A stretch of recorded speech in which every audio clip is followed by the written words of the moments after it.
Começa agora aqui na Web Rádio Coisas da Dina, Nômade Profissional com Lude Garcia.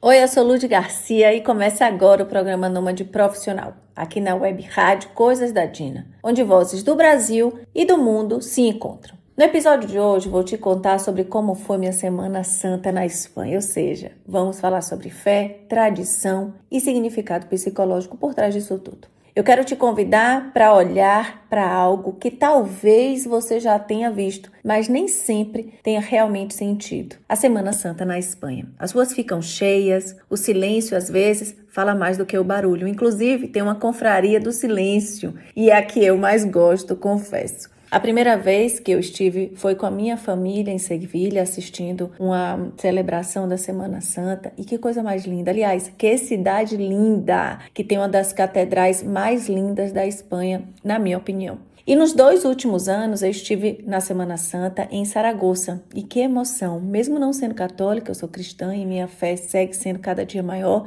Leio a Bíblia diariamente e a certeza do amor de Deus por nós preenche meu coração de alegria. A procissão do Santo Enterro ou do Senhor Morto em Saragoça é a mais antiga e a mais longa da Espanha. Reúne 25 irmandades. E as procissões passam lentamente, quase como se o tempo desacelerasse. São imagens marcantes, mantos, velas, passos sincronizados e a figura de Jesus Cristo sendo carregada pelas ruas. Mas o que isso significa realmente? A Semana Santa, dentro da tradição católica, representa a paixão, a morte e a ressurreição de Cristo. É um período de dor, mas também de transformação, de reflexão, de cura, de entrega e de crescimento. E talvez seja por isso que ela impacta tanto, mesmo quem não é religioso sente algo. Porque no fundo essa história fala sobre a experiência humana. Quando você vê essas procissões, não é só uma encenação, é um símbolo. É como se cada passo representasse o peso que todos nós carregamos em algum momento da vida. Você já passou por algum período difícil que não encontrava saída e onde que você foi buscar esse conforto? Culpa, medo, perdas, silêncios. Na psicologia, a gente entende que evitar a dor não resolve a dor. E a Semana Santa nos mostra exatamente o contrário do que muitas vezes fazemos. Ela não esconde o sofrimento, ela atravessa. E eu agora estou toda arrepiada.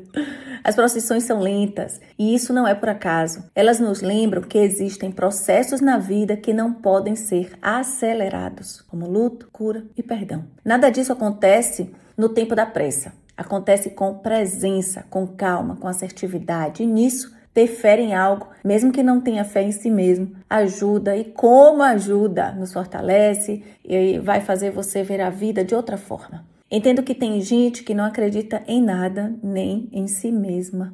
Imagino que carregar esse peso da cruz sozinha deve ser mais difícil, não? Mas são escolhas e cada um tem a sua opinião. Na psicologia, os símbolos são usados como representação, bem como as metáforas, as histórias passadas e interpretadas trazendo a luz ao presente e como isso se reflete hoje. Em como conduzir a vida e alinhar juntos os seus valores, os significados que damos às coisas, não necessariamente as coisas em si, claro. Falamos de algo aqui imaterial também, no âmbito do pensamento, da cognição. Por isso, cada um interpreta a partir da sua própria história e como ela atravessa no tempo do sujeito, da família, da sociedade, e isso é o que mais importa para a transformação interior verdadeira. Segundo Carl Jung, a religião é uma das principais formas de expressão simbólica do inconsciente coletivo. Então, os seus símbolos, como a cruz, a luz, a ressurreição, representam arquétipos universais ligados à transformação, ao sofrimento, ao renascimento e sentido de vida. Eles não são apenas crenças externas, mas refletem processos internos da psique. Assim, ao se conectar com símbolos religiosos, a pessoa também entra em contato com aspectos profundos de sua própria personalidade e processo de individuação. Para quem não sabe, quem foi o Jung? Foi um psiquiatra e psicoterapeuta suíço, considerado um dos principais nomes da psicologia. Ele foi o fundador da psicologia analítica, propôs ideias inovadoras como o inconsciente coletivo, os arquétipos, que são padrões universais da mente humana, o processo de individuação, que é o desenvolvimento do self verdadeiro, não é a self, não.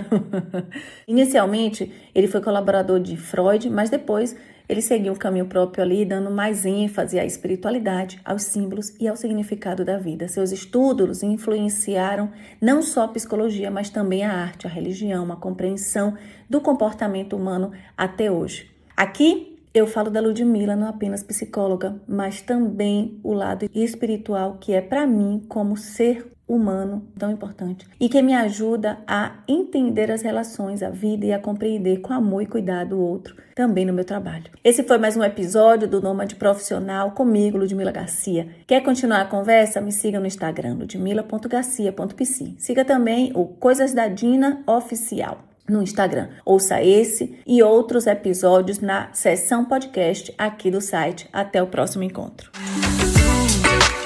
Você acabou de ouvir Nômade Profissional com Lud Garcia. Se não conseguiu ouvir o programa inteiro, está disponível na seção podcast aqui no nosso site, coisasdadina.com.br.